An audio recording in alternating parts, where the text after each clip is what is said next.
I speak of heavenly things. No one has ever gone into heaven except the one who came from heaven, the Son of Man.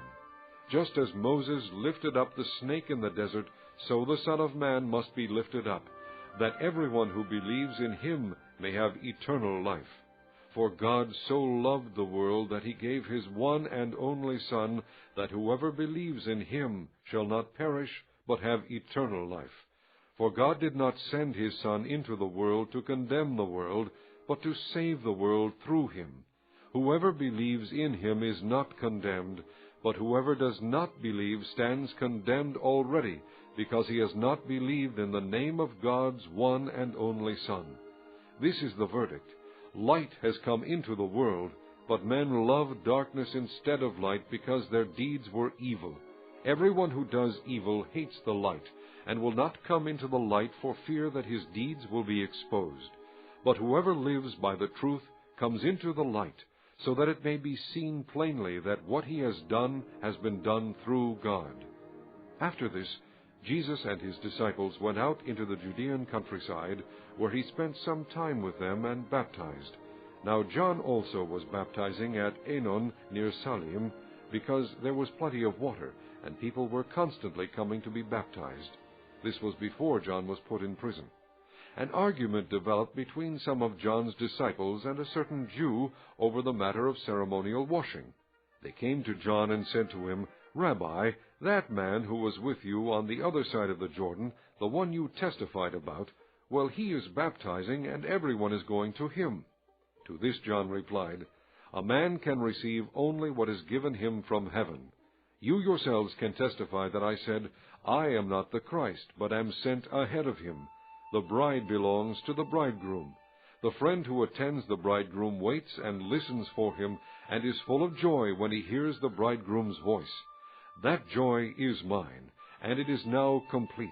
He must become greater, I must become less. The one who comes from above is above all.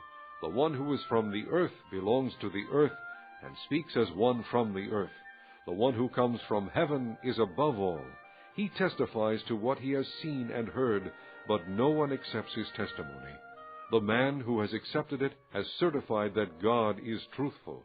For the one whom God has sent speaks the words of God, for God gives the Spirit without limit. The Father loves the Son, and has placed everything in his hands. Whoever believes in the Son has eternal life, but whoever rejects the Son will not see life, for God's wrath remains on him."